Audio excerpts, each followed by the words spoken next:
Bueno, buenos días a todos, chicos. En este segundo día de la Semana Internacional de Neurología. Bueno, en esta oportunidad estamos en la tercera ponencia. Bueno, me honra presentar al ponente Juan Carlos Hernández Balcazar, quien es estudiante de sexto año de la Facultad de Medicina, es staff del grupo CTO Perú y es staff de Academia USAMEDIC. Y en esta oportunidad nos trae el tema de neurofisiología motora. Adelante, Juan. Ya, muchas gracias chicos, buenos días. Perdón por el cambio de fecha con respecto al tema de ayer, pasó un imprevisto, pero vamos a ver un tema un poco interesante con respecto a lo que es neurofisiología motora. Para ello vamos a hablar de algunos temas puntuales que tenemos que recordar con respecto a este tema, que van a ser los siguientes. ¿Cuáles son los conceptos generales que tenemos que tener en cuenta? Recordemos cómo está configurada la neurona, que es la unidad funcional del sistema nervioso, en la cual debemos tenerlo. Recuerda que está conformado por un cuerpo celular, ¿correcto? Y sus prolongaciones, que son las dendritas y un axón. Dependiendo de su localización, van a ver si algunas neuronas van a tener bastantes dendritas y otras van a tener muy pocas dendritas. Eso va a depender. Ahora, ¿qué más podemos decir al respecto de este tema? ¿Ya? ¿Qué más podemos decir con respecto del tema? De acuerdo a su número de prolongaciones, podemos estudiarlos, ¿correcto? Y según su número de prolongaciones, como observamos acá, tenemos lo que son bipolares, unipolares, multipolares. ¿Correcto? Eso es de acuerdo a su tipo de prolongaciones. Ahora, ¿qué quiero que recuerdes de cada una? Por ejemplo, cuando te digan bipolares, recuerda que estas se localizan, ¿correcto? En los ganglios vestibulares. En los ganglios vestibulares, ¿correcto? Del octavo par. ¿Dónde más se localizan las bipolares? En la retina, ¿correcto? Y en el epitelio, en el epitelio olfatorio. Entonces, las bipolares se localizan en tres estructuras anatómicas que no te debes olvidar. En el octavo par craneal, en la retina y en el primer par craneal, que es el epitelio olfatorio. ¿Ya? Ahora, tienes las unipolares. Las unipolares, o también denominadas pseudo-unipolares, la característica es que son sensitivas, ¿ya? Y se encuentran localizados en estas estructuras que quiero que recuerdes, en el ganglio de la raíz posterior, ¿ya? Y lo que es en el trigémino, pero exactamente lo que es en el núcleo mesencefálico. Entonces, las unipolares o pseudounipolares las localizas en el ganglio de la raíz posterior y que nunca te olvides, siempre el ganglio de la raíz posterior es la primera neurona de las vías ascendentes, siempre, el primero, nunca te olvides, ¿ya? Para que nunca te olvides, siempre la primera neurona es el ganglio de la raíz posterior, donde encontramos neuronas unipolares. Y en lo que es en el quinto par, exactamente en lo que es en el núcleo mesencefálico, ¿correcto? Ahora, las multipolares, ¿por qué se caracterizan? Porque estas poseen un axón y más de una dendrita, primer concepto general. Ahora, aquí incluyen las motoneuronas y las interneuronas, ¿ya? Y incluyen las células piramidales de la corteza cerebral, ¿ya? Entonces, las multipolares se encuentran representadas por las motoneuronas, las interneuronas y las células piramidales de la corteza cerebral. Es una forma de clasificarlo según su número de prolongaciones que ya hemos visto. Ahora, según su longitud de axón, nosotros tenemos dos tipos que podemos estudiar, las Golgi tipo 1 o las Golgi tipo 2, ¿correcto? Tenemos dos tipos de Golgi. Tenemos las Golgi tipo 1 y las Golgi tipo 2. Con respecto a la tipo 1, características son axones largos. Aquí tenemos las células gigantes de Beck, las células gigantes de Beck, que forma parte de las 6 capas histológicas de la corteza cerebral. Y con respecto a las tipo 2, tienen axones cortos. Aquí quiero que recuerde las interneuronas. Muy bien. Ahora, según su clasificación de su función, pueden ser bien motoras, sensitivas o interneuronas. ¿Ya? Pueden ser motoras, pueden ser sensitivas o pueden ser interneuronas. Y esto es importante, sobre todo porque las interneuronas van a formar como un puente de comunicación entre las motoneuronas que encontramos en la esta anterior, que vamos a explicar con más detalle posteriormente, ¿ya? No quiero que te olvides. Y recuerda que las neuronas motoras se encuentran en la esta anterior, y su mismo nombre lo dice, tienen una función netamente motora. Y según su neurotransmisión, estas pueden ser de diferentes tipos, pero las que quiero que recuerdes son básicamente las colinérgicas, porque estas elaboran acetilcolina, y la acetilcolina es importante al momento de la contracción muscular, en la unión neuromuscular, básicamente.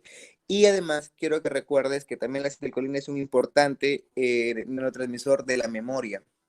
Ya es un factor muy importante también la acetilcolina como un neurotransmisor de la memoria. ¿Ya? Que tampoco quiero que te olvides. ¿Cómo se encuentra dividido el cuerpo de la célula? Ya hemos hablado. Está formado por un soma, por un axón y por unas dendritas. ¿Correcto? Ahora, el cuerpo netamente de la neurona también recibe el nombre de soma o puedes conocerlo también como pericardium. ¿Correcto? El cuerpo es lo mismo que si tú lees pericardium. Es exactamente lo mismo.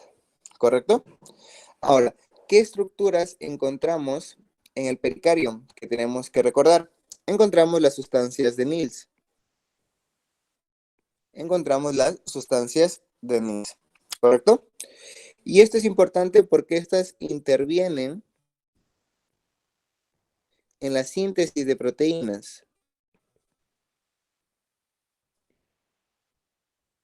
Estas intervienen en la síntesis de proteínas. ¿Qué más encontramos? Lisosomas. ¿Correcto? Encontramos lisosomas, que estas se encargan de la digestión intracelular.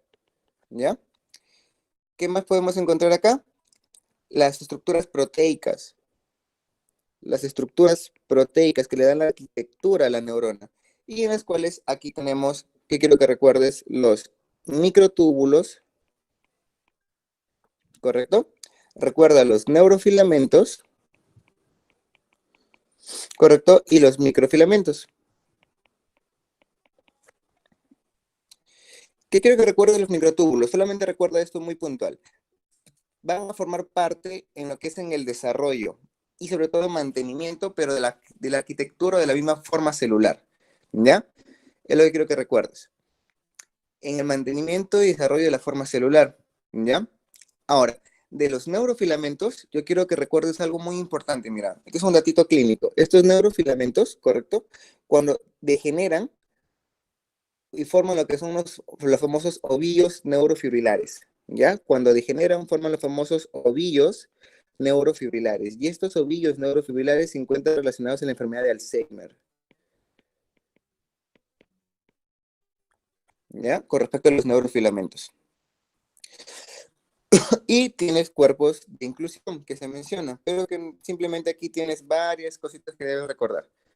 Y tienes los que son los cuerpos de inclusión. Aquí tienes varios nombres que yo quiero que recuerdes, porque son motivo de pregunta cuando veas punto de vista de neurología como tal, como área clínica, porque recuerda que neurofisiología y neuroanatomía es fundamental para neurología, no te deja mucho filosofar, neuro.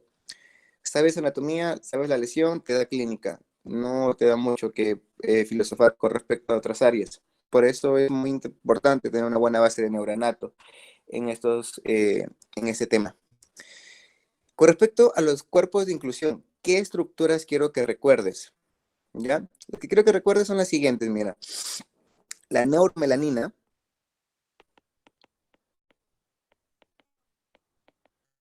¿ya? La neuromelanina, ¿correcto? Que se encuentra localizado en lo que son las neuronas de la sustancia negra, ¿ya? Y en el locus coeruleus. Desaparece esta neuromelanina, ¿correcto? En la enfermedad de Parkinson. Porque recuerda que la enfermedad de Parkinson afecta lo que es a nivel de la sustancia negra, a grosso modo. Y los cuerpos de inclusión que encontramos aquí en esta sustancia negra es la neuromelanina, ¿correcto? Tiene los cuerpos de Lewy. Tiene lo que son los cuerpos de Lewy. Estos cuerpos de Lewy son unos cuerpos de inclusión de eosinofílicos, que no quiero que te olvides. Y se hallan en las pacientes con enfermedad de Parkinson. También. ¿Ya? Entonces, la neuromelanina desaparece y los cuerpos de Lewy son cuerpos eosinofílicos que aparecen en los pacientes con enfermedad de Parkinson.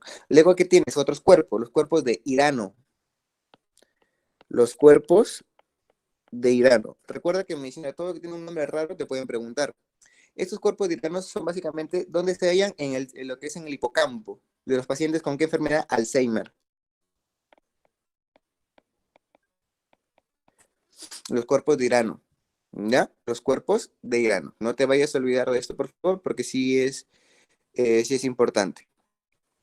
¿Qué más tenemos que saber con respecto? Los cuerpos, ya hemos hablado lo más básico que debemos tener en cuenta. Ahora, recuerda que las dendritas son prolongaciones del cuerpo celular, que debes tener en cuenta, que es la que estamos observando acá, y simplemente ayudan para mantener una sinapsis. Recuerda que hay diferentes tipos de sinapsis que debes tener en cuenta, ¿correcto? Eso ya es otro tema netamente, que la neurofisiología es muy extenso, pero creo que recuerdes que permiten una sinapsis. Tienes lo que es una sinapsis química, una sinapsis eléctrica, la más clásica que te van a preguntar. Y recuerda que acá te mencionan, mira, mielina, y ves lo que son los famosos nodos de Ranvier. Recuerda que para que ocurra el potencial de acción que es en forma anterógrada, ¿ya? Tiene que ser lo más rápido posible. Entonces, estos nodos de Ranvier permiten el salto, el famoso salto de potencial. ¿Para qué? Para que el potencial sea mucho más rápido. Es muy característico, ¿ya? Con respecto a este tema. Y acá hay muchos temas que podemos hablar, pero algo que debes recordar y que Gaiton te lo menciona con el potencial de acción cuando lo has leído, el clásico potencial de acción en menos 70 milivoltios. ¿Ya? En menos 70 milivoltios. ¿Qué es el potencial clásico de la célula nerviosa? Pero ojo, no es lo mismo este potencial de acción con de otro tipo de células. Cuando veas cardio, es diferente el potencial de acción. Simplemente que Gaiton lo pone como ejemplo estándar, ¿ya? Ojo, si tú lees otros libros, por ejemplo, no sé, si lees Boron, lees Constanzo o Gannon, el potencial en la neurona es diferente, pero como siempre, clásicamente, siempre evalúan de Gaiton, te menciona menos 70 milivoltios. ¿Ya? Algo que no debes de olvidarte. ¿Y qué quiero que recuerdes con respecto a la vaina de mielina? Mira, tienes dos formas de producir la vaina de mielina, ¿ya? Tienes dos formas. Vamos a jalarlo por acá abajito. Tienes dos formas, en el sistema nervioso periférico y en el sistema nervioso central, ¿ya? En el sistema nervioso periférico se produce por las células de Schwann, por si acaso, y en el sistema nervioso central mediante los oligodendrocitos. Ya, o sea, si te preguntaran cuáles son las dos células o cuáles son las células encargadas de producir mielina, tienes dos, las células de Schwann, correcto, que es la que estamos viendo en la imagen, pero es en el sistema nervioso periférico, y los oligodendrocitos, que es en el sistema nervioso central. Ya, no te vayas a olvidar de eso, por favor, porque es muy importante, es totalmente preguntable. Ahora, no te olvides que tenemos dos tipos de sinapsis, las químicas y las eléctricas. Las químicas, bueno, a grosso modo utilizan neurotransmisores y las eléctricas netamente es mediante comunicaciones que hay entre dos células, o en este caso sería entre dos neuronas. Ahora, en la imagen que nosotros observamos en este cuadrito, son la clasificación de las fibras nerviosas. ¿Qué quiero que recuerdes con respecto a este tema? Mira, en la clasificación de las fibras nerviosas va a haber mucho la velocidad de conducción. Y esto es importante, porque las fibras que tienen mayor velocidad son las fibras A alfa, ¿correcto? Son las que mayor velocidad tienen. Como puedes observar, tienen una velocidad de 100, incluso hasta 120 metros por segundo, menciona en la literatura clásica. 120 metros por segundo. Y si te das cuenta, son las más anchas. Son las más anchas. ¿Correcto? Son las más anchas. En cambio, de todas estas, yo creo que recuerdes la A alfa, que es la que vamos a explicar, y la C. ¿Por qué? Porque si te das cuenta, las C son muy delgadas y son las lentas. Y estas básicamente se encargan del dolor visceral o dolor referido, ¿ya? Del dolor visceral o dolor referido. El famoso dolor sordo, ¿correcto? Dolor sordo, dolor sordo. Creo que recuerdes eso, a grosso modo, para no entrar en mucho detalle con respecto al tema. Ahora, Nosotros cuando vemos sistema nervioso, vamos a hablar neurona y neuroglia. Las neuroglias son como unas células de soporte, a grosso modo creo que lo entiendes así. Las neuronas son la unidad funcional y las neuroglias son células básicamente no neuronales, como de soporte y de apoyo o de sostén, ¿ya? Es lo que quiero que tengas presente. Vamos a ver, siguiente.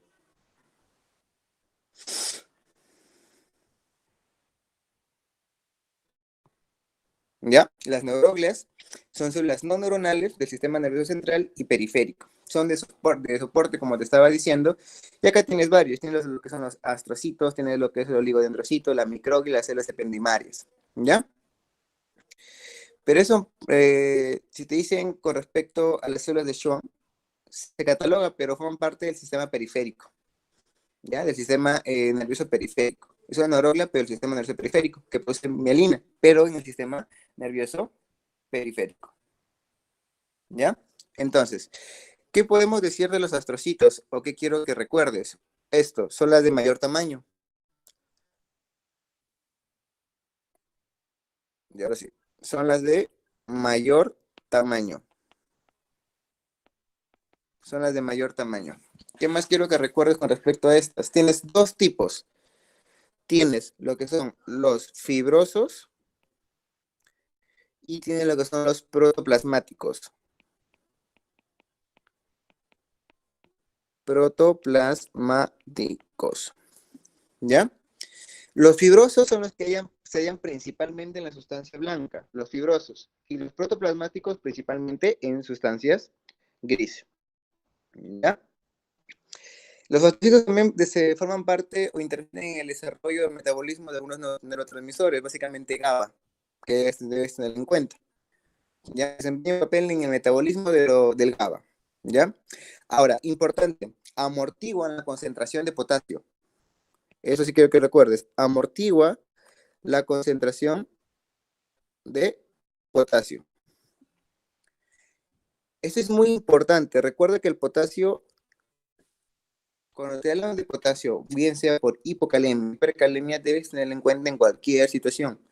Y esto es muy importante, ¿ya? Amortigua la concentración de potasio. No me meto mucho en clínica, ya que es un área netamente fisiológica. No me voy a meter mucho en clínica, pero quiero que recuerdes esto. Amortigua la concentración de potasio, ¿ya? Ahora, forma la gliosis cuando se lesionan. Cuando hay zonas dañadas en el cerebro, hay cicatrices gliales y estas denominadas son las famosas gliosis. ¿Ya? Gliosis. Forma gliosis cuando hay lesión. Cuando hay lesión. ¿Ya? ¿Ya? Muy bien. Ahora, vamos a hablar de los oligodendrocitos. Si te preguntaran cuál es su marcador, tienes lo que es la proteína ácida fibrilar glial. La proteína ácida fibrilar glial. Ya es un marcador.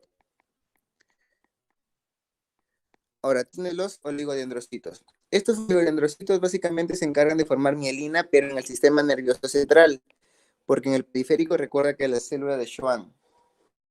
¿Ya? Es la célula de Schwann. ¿Ya? Tienes dos tipos, o se componen dos tipos de células, los oligodendrocitos. Los que son los interfasciculares y los que son las células satélite. Pero a grosso modo quiero que recuerde la función más importante, producción de mielina en el sistema nervioso central. Luego tienen las microglias. Su epónimo, células en Ortega, por su forma. Células de Ortega,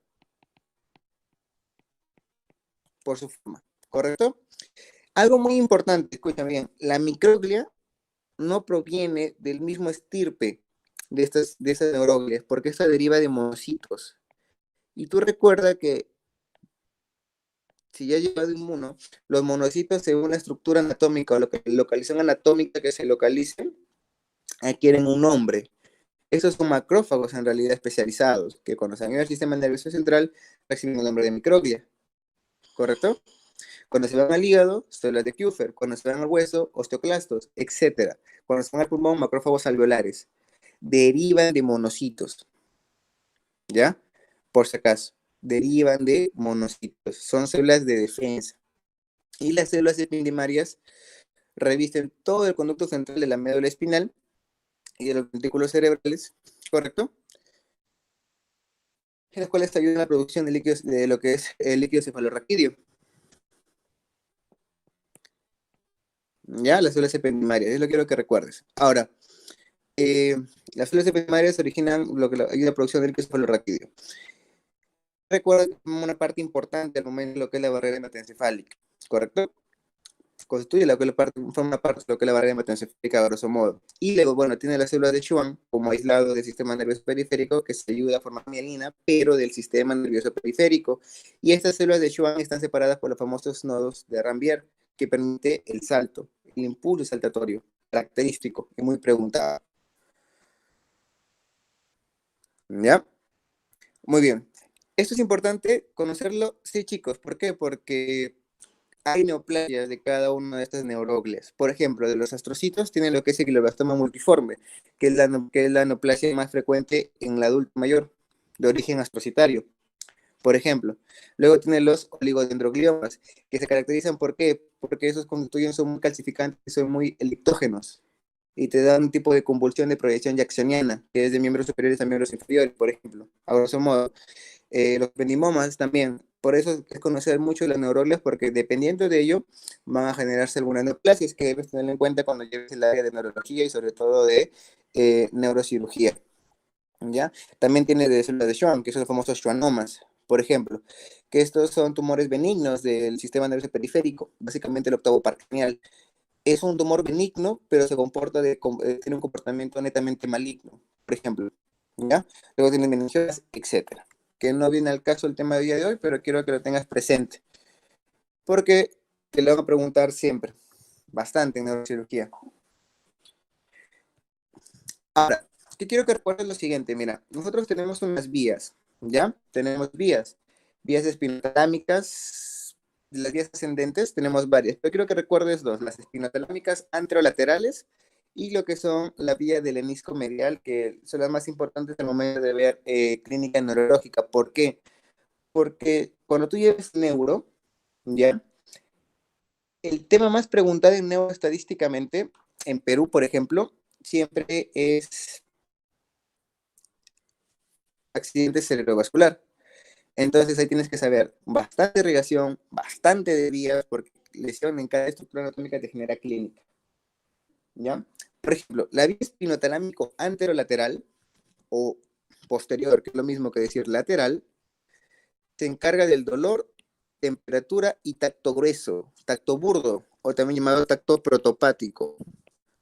¿Qué quiere decir? Es el momento cuando tú sientes que te tocan, pero no sabes qué te está tocando. Simplemente sientes que te tocan. Es ese tacto burdo, grueso, protopático, temperatura y dolor. La vía espinotalámica anterior, ¿ya? La primera neurona siempre es el ganglio de la raíz dorsal, que ya te expliqué, siempre, el ganglio de la raíz dorsal, siempre es la primera neurona, igual en esta forma, la misma.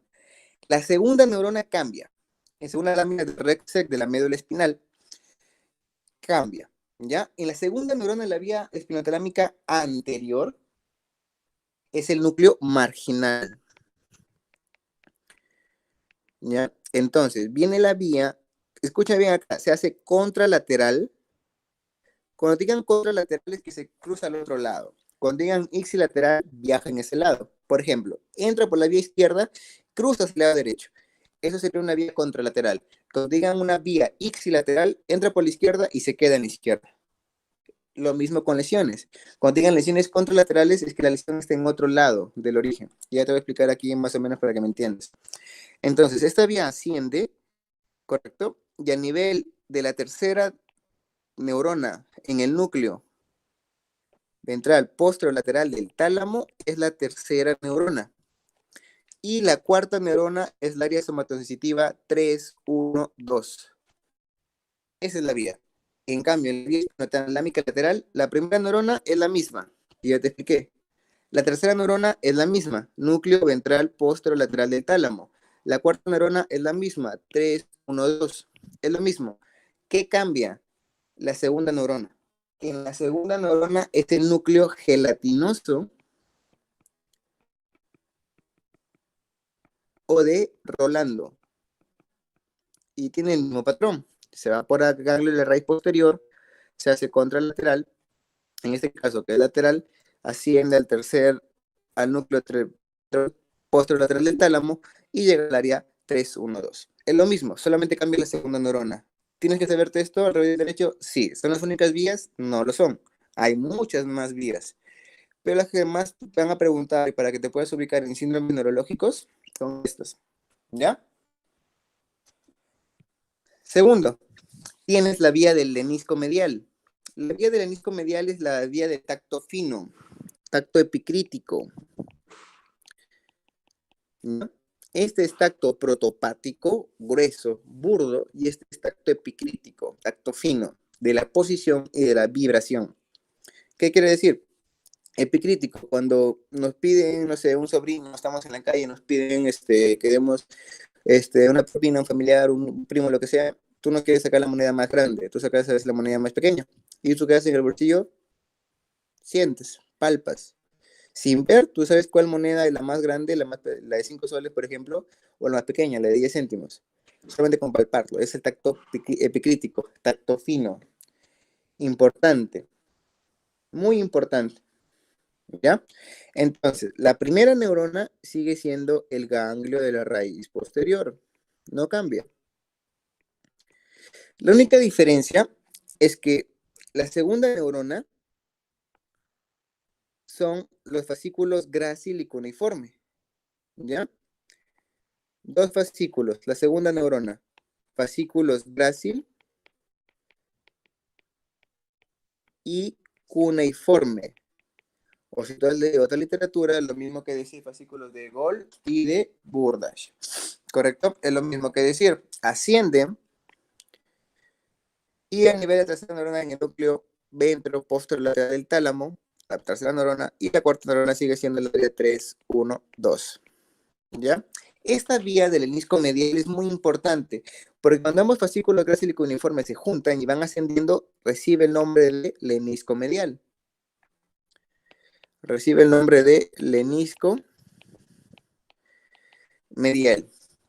Entonces, se encarga de tacto fino, la posición y la vibración. Esta vía, ¿correcto? No te olvides de esta vía porque es muy importante, por favor. Ahora, vamos a hablar de lleno a la neurofisiología motora. ¿Ya? De lleno. Ahora, cuando nosotros hablamos de neurofisiología motora, como observamos en esta imagen, nosotros acá vemos lo que es un corte transversal de la médula espinal, tenemos lo que es una asta anterior y una asta posterior, ¿correcto? Ahora, ¿cómo están conformadas? Tenemos dos tipos que podemos hablar, de las motoneuronas y de las interneuronas. Ya vamos a hablar de dos tipos, las motoneuronas anteriores y las interneuronas. ¿Correcto? Las motoneuronas anteriores, como su mismo nombre se dice, se localizan en la asta anterior de la médula espinal. En la asta anterior de la médula espinal. Acá tienes dos tipos, escuchen muy bien, esto es muy importante. Tiene las motoneuronas alfa y las motoneuronas gamma. Motoneuronas alfa y motoneuronas gamma. No te olvides porque eso va a ser muy importante cuando leamos el siguiente tema. ¿Qué es importante las motoneuronas alfa? Estas motoneuronas alfa son las clásicas que lo encontramos en la unión neuromuscular, lo clásico, en la unión neuromuscular, lo que nos permite la contracción clásica, esquelética de músculos grandes, de músculos gruesos, y tienen un tipo de fibra, que no quiero que te olvides, las fibras A alfa, ¿ya? Reciben el nombre de la unidad motora. Es lo que siempre nos explican, lo que siempre nos dicen y es la clínica cuando hay lesión de segunda neurona, cuando lo veas en neurología. Es lo clásico, lo de siempre, lo que todos sabemos, la motoneurona alfa, la que genera la contracción. Todos sabemos eso. Pero la gamma, no, porque la función de la gamma es del tono muscular. A ver, Juanca, ¿cómo es eso? Tono muscular. El mejor ejemplo que te puedo poner para que no te olvide, yo lo estudié así y me funcionó. Por ejemplo, ¿qué es lo que pasa cuando a uno nos ha pasado? Hemos visto a un amigo que consume bebidas alcohólicas. ¿Qué es lo primero que pasa? Se pierde la metría, ¿cierto? La coordinación fina. Empiezas a arrastrar palabras, no puedes coger bien las cosas, se te resbalan. Esa es la metría. Luego que sigue, la segunda fase, empiezas a perder el equilibrio, ¿correcto? Y así te puedes caer con más facilidad. Y la tercera fase, cuando ya tomas bastante, ¿qué sucede? Pierdes el tono, no puedes ni pararte. Ya, ese es el tono muscular. Es lo mismo que estás haciendo ahorita viendo esta clase. ¿Por qué crees que estás sentado inconscientemente y no te caes hacia un lado, ni hacia el otro? Porque los músculos dorsales mantienen su tono inconscientemente. Y eso pasa cuando uno consume alcohol, se pierde ese tono. Y de eso se encargan las motoneuronas gamma, mantener el tono muscular.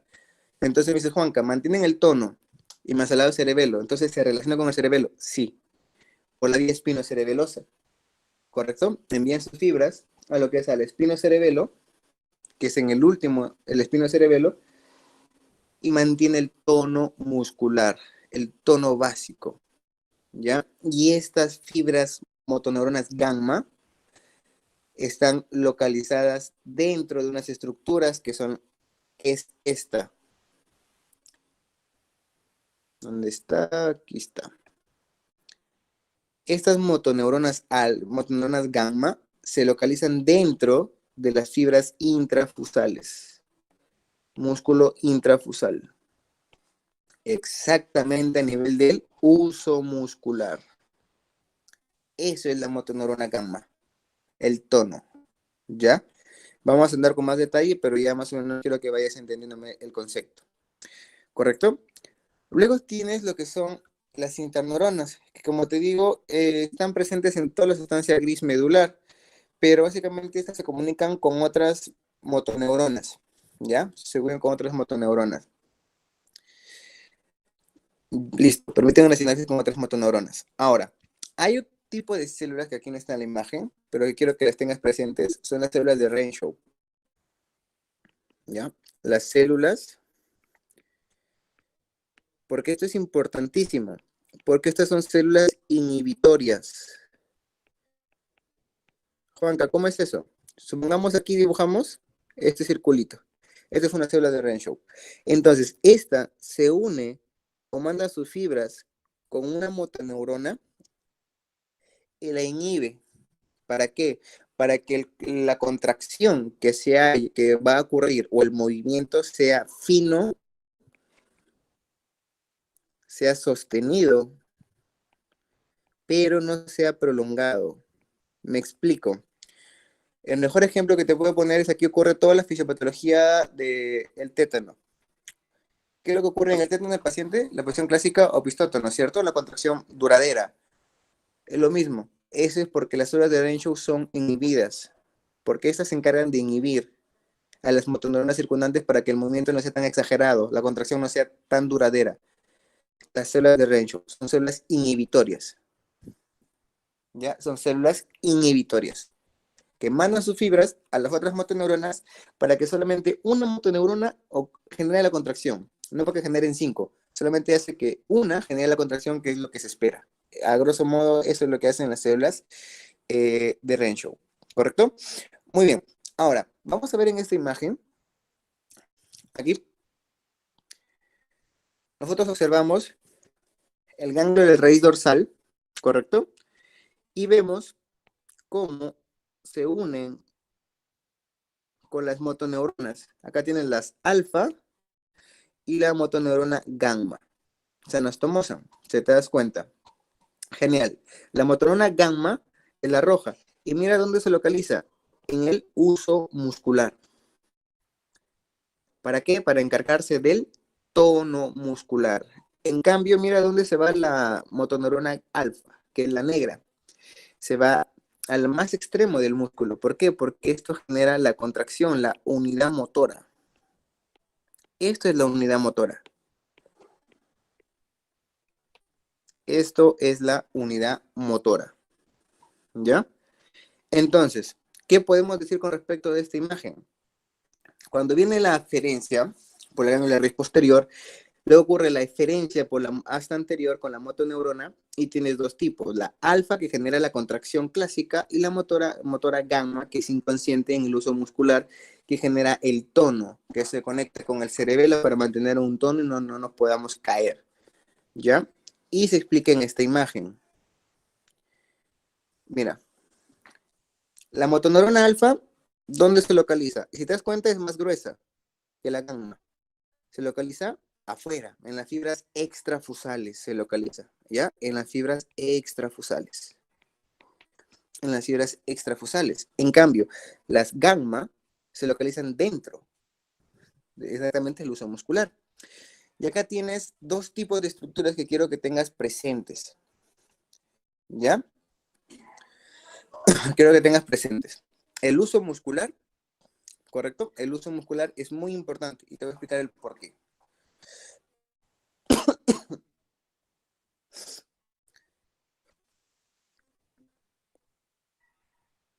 Chicos, espero se esté entendiendo, estoy tratando de ser lo más didáctico posible, ¿ya? Estoy tratando de ser lo más didáctico posible. Entonces, mira, nosotros tenemos lo que es los usos musculares, que es lo que estamos explicando ahorita, luego vamos a explicar lo que son los órganos tendinosos de Golgi, ¿ya? Los usos musculares es lo que estoy explicando ahorita. Entonces, la motoneurona gamma envía sus fibras netamente al uso muscular. Nosotros tenemos dos tipos de terminaciones, una terminación primaria y una terminación secundaria. ¿Qué quiere decir? Mira, acá tenemos dos fibras. Tenemos la fibra 1A y la fibra 2. Si te das cuenta, la 1A va junto con la terminación primaria y la 2 va con la terminación secundaria. ¿Qué quiere decir? Que la 1A es la contracción rápida y la 2 es lenta. ¿Ya? Eso es lo que quiere decir. Y lo explicamos en esta imagen para que se entienda mucho mejor. Tú tienes la fibra de tipo 1A, mira, 1A.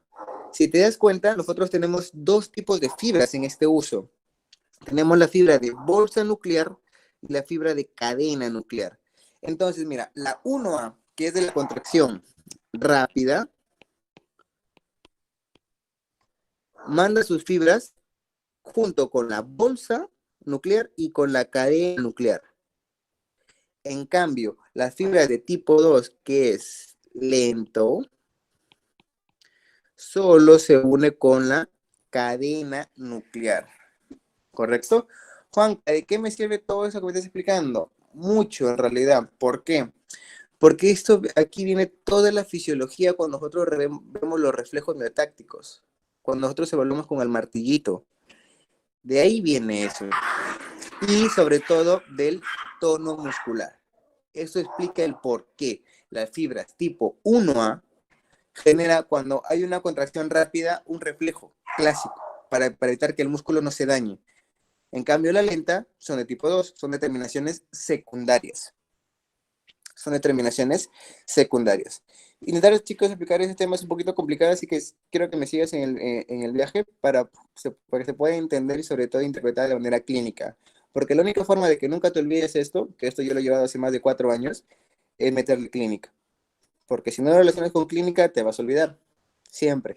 Sé que es difícil en básicas, pero toda clase de básicas trata de involucrarlo con algo de clínica para que se pueda entender. ¿Ya?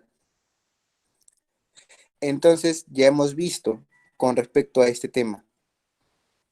¿Ya? Ya hemos visto. Entonces, ¿qué podemos decir de lo que es la neurofisiología motora? Nosotros tenemos las motoneuronas alfa y gamma. Las alfa son las clásicas que nosotros no vamos a tocar en la clase de hoy día, porque es un tema que van a verlo siempre. Simplemente genera la contracción en la unión neuromuscular, característico. Las gamma se localizan en el uso muscular. Primer punto. Nosotros tenemos dos tipos de fibras en el uso muscular.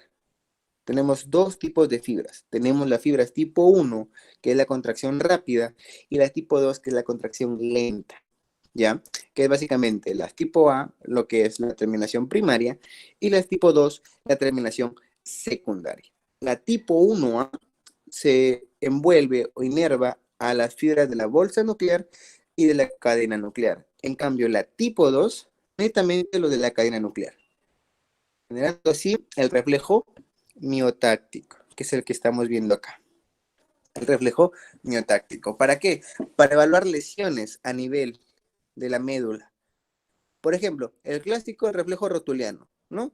Cuando te golpeas la rodilla no salta, no salta tu rodilla, el reflejo ya. Eso es lo que es, todo lo que te he explicado es la base de esto, para poder entenderlo. ¿Para qué? Para evaluar lesiones a niveles medulares. Por ejemplo, si tienes el reflejo rotuliano abolido, estamos hablando de una lesión a nivel de L3, L4 aproximadamente. Entonces, ¿qué dice? Manda la neurona aferente el estímulo en el uso muscular, manda por el ganglio de la raíz posterior y regresa, pues las motoneuronas genera el reflejo de que todos conocemos, el saltito que nos da, la motoneurona alfa. Pero si te das cuenta, ¿qué fibras hay acá? Fibras 1A, o sea, de estímulo rápido. ¿Para qué? Para que en cuestiones de milésimas de segundo, la motoneurona alfa genere esa respuesta. Pero lo hace mediante las fibras 1A, que son las motoneuronas gamma, que se encuentran en el uso muscular. Espero se esté entendiendo, chicos. Eso con respecto al reflejo miotáctico. ¿Ya? Esta es la explicación del reflejo miotáctico. ¿Ya? Por las fibras 1A. Y luego aquí tenemos lo que es el órgano tendinoso de Golgi. ¿Ya? El órgano tendinoso de Golgi. ¿Qué quiero que recuerdes con respecto al reflejo tendinoso de Golgi? Al reflejo tendinoso de Golgi. Con respecto a este reflejo tendinoso, la diferencia que hay entre el uso muscular y el órgano tendinoso de Golgi es la siguiente. El órgano tendinoso de Golgi, correcto, detecta tensión muscular. Tensión. En cambio, el uso muscular detecta longitud del músculo. ¿Ya? Longitud del músculo. En cambio, el órgano tendinoso de Golgi refleja tensión. ¿No te das cuenta que nunca te ha pasado que cuando cargas mucho peso, a veces solito lo botas? Solito tu cuerpo lo bota y a veces te haces daño, te lastimas, cuando cargas pesas o algo por el estilo, algo muy pesado, tu cuerpo solito lo bota. Ni siquiera tienes la oportunidad de botarlo. Simplemente cuando es muy pesado, tus tendones dicen, ¿sabes qué, compadre? No puedes cargar esto y pum, lo bota. Su reflejo. El reflejo tendinoso de Golgi. Eso básicamente. Pero el más importante que creo que recuerdes es el miotáctico. ¿Ya? ¿Cómo ocurre? Básicamente lo que hace, manda su aferencia por el ganglio de raíz posterior, pero a través, perdón, de fibras de tipo 1B. ¿Ya? Fibras de tipo 1B. Mandan su reflejo aferente, su eferencia, perdón, correcto, por las motoneuronas y simplemente esto, ojo, estas se van, no a las motoneuronas como tal, sino a las interneuronas, ¿ya? A las interneuronas. Y esto es más que un efecto excitatorio, este es un reflejo inhibitorio, que sobreentiende, porque hay mucho peso, lo suelto, inhibo. Básicamente eso es lo que hace el reflejo tendinoso de Golgi. ¿Ya? Actúa con las interneuronas y las células inhibitorias para inhibir el reflejo y simplemente soltar el peso, para no generar más tensión en el músculo, que es lo que no se busca. Eso explica todo lo que es el reflejo tendinoso de Golgi. ¿Ya? Y aquí te traigo un pequeño repaso que te va a funcionar siempre para la vida cuando veas stroke o enfermedad cerebrovascular. Nunca te olvides con respecto a la vía piramidal. Y es muy importante, mira. Recuerda, cuando digan vía piramidal, nace del área 4, ¿ya? Del área 4 de Brockman, área motora. De ahí nace, exactamente de la capa número 5, de la corteza cerebral. Ojo, área 4, capa 5. Ya de las seis capas, históricamente hablamos en la corteza cerebral. Entonces, estas vías salen y a nivel de la estructura denominada cápsula interna, ¿ya? Cápsula interna en el brazo posterior. En el brazo posterior pasan. Ojo, brazo posterior, nunca te olvides, brazo posterior. Ya no es el tema de hoy día, pero cuando veas ictus, que es lo mismo que stroke, vas a entenderlo. Pasa por el brazo posterior y a nivel de los 2/3 de los pedúnculos cerebelosos del mesencéfalo, pasa esta vía corticoespinal o vía piramidal. Pasa, y escucha bien, a nivel de acusación de las pirámides, un 90% de lesiones se hacen contralaterales, un 90% contralaterales. Y solo un 10% siguen siendo ipsilaterales. ¿Hay importancia? Claro que sí. ¿Por qué? Porque supongamos, tú tienes lesión acá, en el lado izquierdo. Tu clínica va a ser en el lado derecho. Cuando tengas lesión en el lado derecho, tu clínica va a ser en el lado izquierdo. ¿Ya? Y nunca te olvides con respecto al polígono de Willis. A grosso modo, recuerda que tienes que saber muy bien la irrigación. ¿Ya? Nunca te olvides, si tienes lesión en el lado izquierdo, tu clínica es en el lado derecho. Si tienes lesión en el lado derecho, tu clínica es en el lado izquierdo. Y Pepa, una pepita, nunca te olvides. Escucha, lesión de pares craneales siempre es ipsilateral. Lesiones de pares craneales siempre es ipsilateral. Me explico. Supongamos tienes clínica de tercer par craneal en el lado izquierdo. ¿Ya? Entonces tu lesión va a estar en el lado izquierdo. ¿Por qué lesión de pares craneales es ipsilateral? Sin embargo, tú puedes tener paresia en el lado derecho. Supongamos de miembro superior. Y clínica de tercer par en el lado izquierdo. Juanca me dijo, par craneal es ipsilateral. Y si compruebas como es en el lado izquierdo, la clínica en qué lado debería estar en el derecho, porque siempre es contralateral por la vía piramidal. ¿Ya, chicos? Y bueno, esto fue, muchachos, a grosso modo, un pequeño resumen de todo lo que he intentado abarcar con respecto a neurofisiología motora.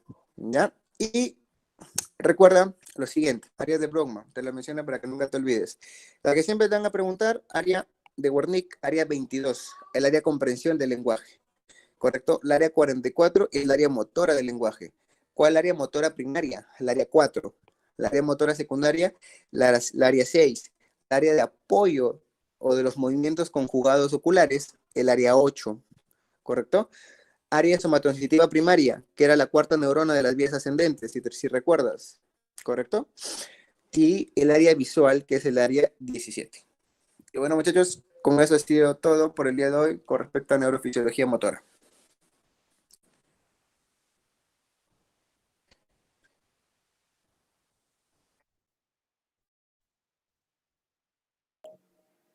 Estuvo muy bien explicada. ¿Te parece muy bien si esperamos tal vez unos 3 minutos para ver si hay alguna pregunta de parte de los chicos? Claro. Excelente. Entonces, a ver, chicos, si tienen alguna duda, alguna pregunta con respecto a la ponencia del día de hoy, déjenlas ahí en el chat de YouTube para poder hacérselas llegar a Juan.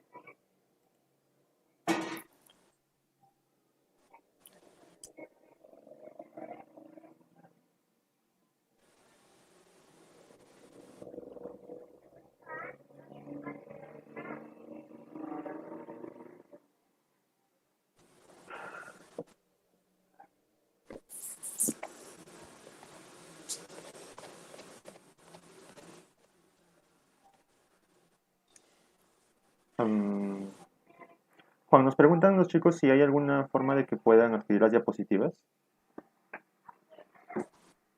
Ya no hay problema. Más tarde se las envío a Jocelyn para que se los pase. Genial, muchas gracias, Juan.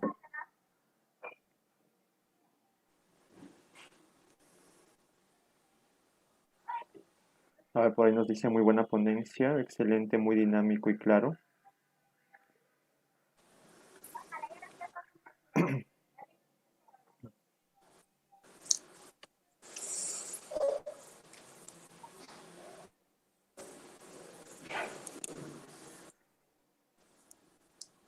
dice muchas gracias. A ver, Laura, no hay palabra clave en esta dinámica de ponencias que hacemos así en un curso completo, no hay palabra clave. Mm, a ver, tenemos una pregunta de Henry. Nos dice, cuando explicó de los reflejos, esto se da solamente a nivel medular, no llega a integrarse con la cuarta neurona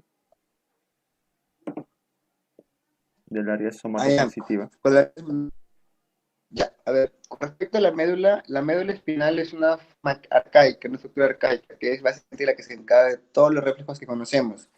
Es donde ahí ocurre toda la integración de circuitos que hay en el sistema nervioso central, circuitos divergentes, etcétera. Entonces ahí se integra todos los reflejos. Cuando nosotros hablamos de área somatosensitiva, estamos hablando de área 312, que ya hablamos de las vías, netamente de las vías, de tacto fino, tacto epicrítico, tacto burdo, termalgesia, a eso se refiere cuando hablamos del área somatosensitiva. Es un área más especializada. Los reflejos, recordemos que son netamente arcaicos.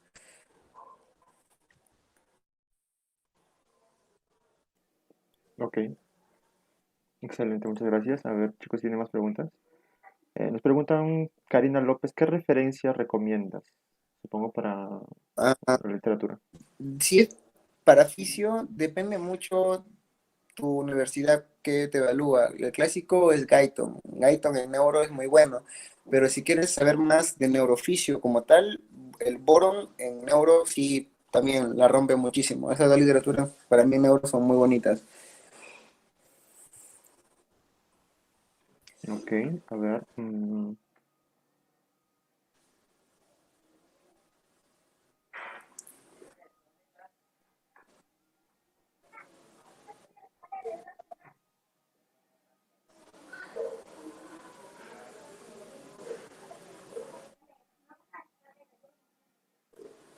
Chicos, si tienen alguna pregunta más para poder hacer y hacérselo llegar a Juan, o ya poder ir terminando con la ponencia.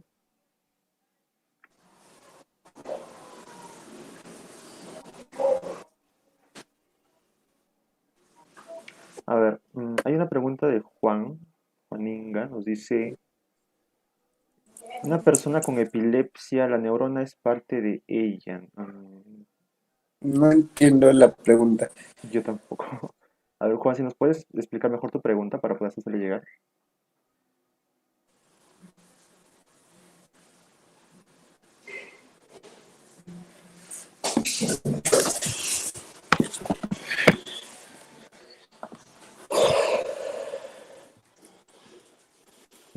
Ok, entonces,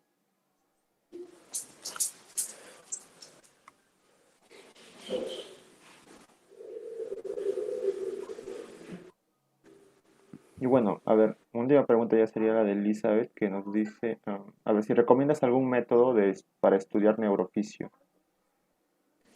Ya chicos, para neurofisio sí es un poco complicado entenderlo, pero la forma que a mí me ayudó bastante fue leer los casos clínicos, por ejemplo, que en Guyton te lo menciona, e intentar correlacionarlo. O sea, no solamente leía la parte teórica, Guyton te menciona parte clínica cuando recién comienzas, y de esa forma he ido poco interpretando y ya cuando uno avanza a clínica ya va fijando mucho más esos conceptos. Pero si no quieres olvidarte de estos temas que a veces parece pura memoria, es netamente integrarlo con clínica. Cuando ya estés llevando semio, vas a repasar tu tema porque vas a tener que repasarlo y créeme que el concepto cada vez va a ser más claro y más concreto. Tal vez ahorita es un poco complicado porque el neuro es un poco complejo, pero eso me funcionó. Siempre leí la parte clínica o hacía que mis docentes evalúen parte clínica o preguntaban cómo lo relaciono con clínica y me explicaban y ahí se me quedaba porque cuando lees así se te puede olvidar. Excelente, muchas gracias, Juan. Y bueno, creo que serían todas las preguntas. Agradecerte una vez más de parte de las dos sociedades organizadoras, tanto Sociem Huánuco como Sociem DAC, por participar el día de hoy con nosotros. Siempre es un gusto tenerte aquí ayudándonos y esperamos contar con tu ayuda para futuras actividades. Sí, bienvenidos chicos y bueno, disculpen por el imprevisto de ayer y bueno, espero verlos en una próxima oportunidad. Muchas gracias, Juan. Ok, bueno chicos, se quedan un momentito conmigo para poder hacerles llegar el enlace de la evaluación final del quizzes. Ok, en estos momentos vamos a estarla enviando a través del del chat de YouTube.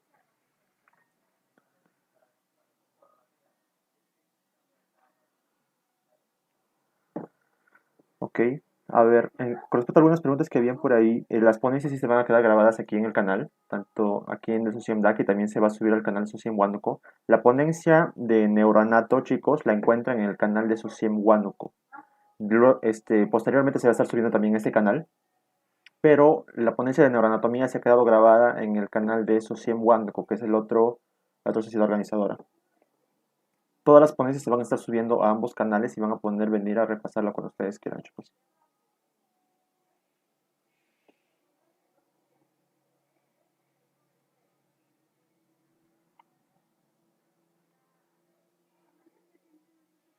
Ok, chicos, entonces esperen un momentito, ahorita ya estamos, vamos a proceder a enviar el link. Ok, chicos, recordarles que en cuanto a la certificación, como ahora son 15 ponencias, porque ayer se agregó una sobre autismo, tienen que aprobar 8 quizzes, o sea, 8 evaluaciones de las 15 ponencias. Después de cada ponencia siempre va a haber una evaluación por quizzes, ¿ok? Entonces van a haber 15 quizzes en total por toda la semana. El requisito es que tienen que aprobar 8 de esos 15 quizzes. Y luego de eso también tienen que tomarle una captura a su nota final del quizzes, no lo olviden. Le toman una captura que tienen que aprobar con una nota mayor o igual al 60% y se guardan esta captura para que lo suban en el formulario de certificación, el cual se envía una sola vez por día y durante la noche. Como el día de hoy van a haber 3 ponencias, pueden subir 3 capturas, pueden subir 2 capturas o pueden subir si desean solo una captura. Del día de hoy, recuerden, el día de ayer ya pasó, ya se cerró los formularios y las capturas que tienen que enviar en el formulario de certificación que se va a enviar hoy son solo de los quizzes del día de hoy, o sea, de las 3 evaluaciones del día de hoy.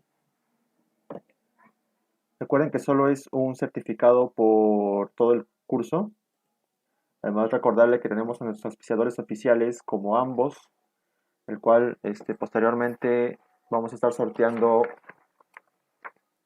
una beca Ambos Plus de 2 meses. Ambos, chicos, es una plataforma de estudio muy buena que ya vamos a estar informando más sobre él. Entonces, bueno, también tenemos a nuestro segundo auspiciador oficial, el cual es Amir Perú. Si tienen alguna duda adicional, chicos, háganmela saber. Ya se envió el enlace del quizzes y el código, el cual es 062228. Sí, chicos, justo cuando... A ver, perdón. Y entonces ya se envió el link del quizzes. Si no pueden ingresar a través del link, chicos, recuerden que pueden dirigirse a quizzes.com y ingresar el código. En la esquina superior derecha hay una opción donde te dice agregar código y ahí le dan clic y les va a salir otra pestaña en donde van a poder ingresar un código que es 062228.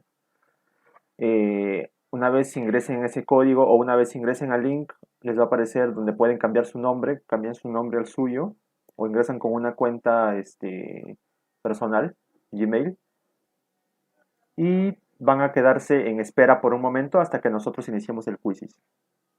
Vamos a dar inicio al quiz cuando ya estén más o menos la cantidad de las personas que estén más o menos aquí en el YouTube, para que todos puedan iniciar a la misma vez. A ver, Isabel Rivas nos dice, los 3 quizzes del día de hoy, si los apruebo, los subo las capturas. Sí, si apruebas los 3 quizzes de hoy, en el formulario de certificación de hoy van a haber 3 casillas para que puedas subir captura. Los llenas en una casilla cada una. Jessica, la captura del quiz se sube a un formulario, ¿ok? De Google, el cual lo enviamos por la noche. ¿Ok? Al terminar la última ponencia del día de hoy, enviamos el formulario de certificación por todos los grupos de WhatsApp y Telegram y también por aquí por el chat de YouTube de la última ponencia, donde vamos a explicar también mejor otra vez cómo subirla. Y lo únicamente que tienes que hacer es tomas tu captura y lo guardas para la noche.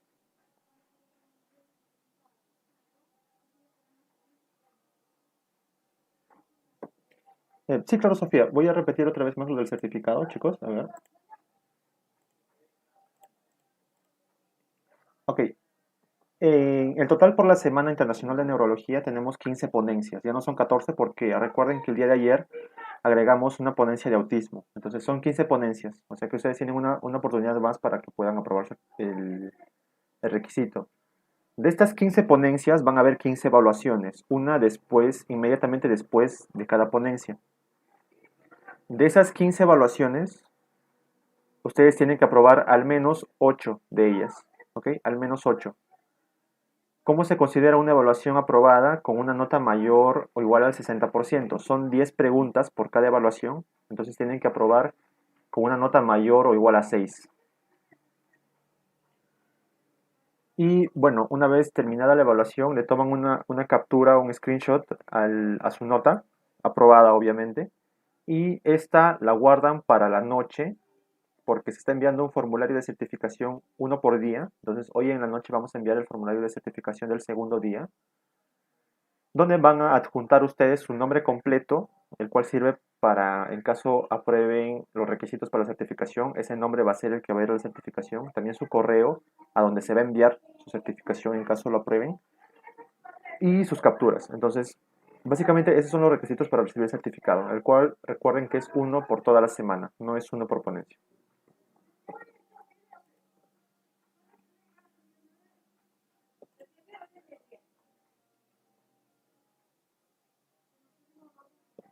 Ok, chicos, también recuerden agregar que todas las ponencias se van a estar quedando guardadas aquí en el canal de SOCIEM DAC y también en el otro canal de SOCIEM Huánuco. La ponencia de neuroanatomía en este momento se encuentra en el canal de SOCIEM Huánuco, pero también se va a subir en este canal. Igualmente, la ponencia de neurofisiología se va a subir al canal de SOCIEM Huánuco y también va a quedar guardada ahí para que ustedes puedan venir a verlas cuando ustedes quieran en cualquiera de los dos canales. También recordarles que por favor se suscriban aquí al canal de SOCIEMDAC, que también nos ayuda muchísimo a seguir generando este tipo de eventos, chicos.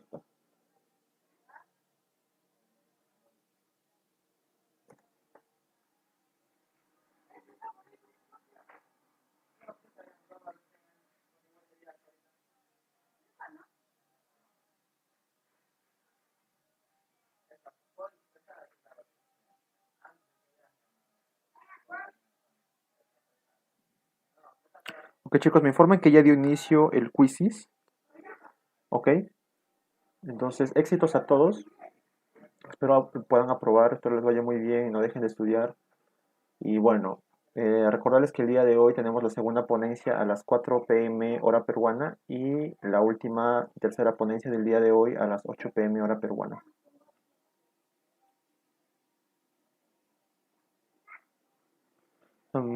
Ok, chicos, aquellos que tienen problemas con el quizzes, solo está configurado para una opción. Si tal vez podrían tratar de ingresar con una otra cuenta Gmail que tengan, sería genial, o en caso tampoco puedan comunicarse con nosotros por interno para poder ayudarnos.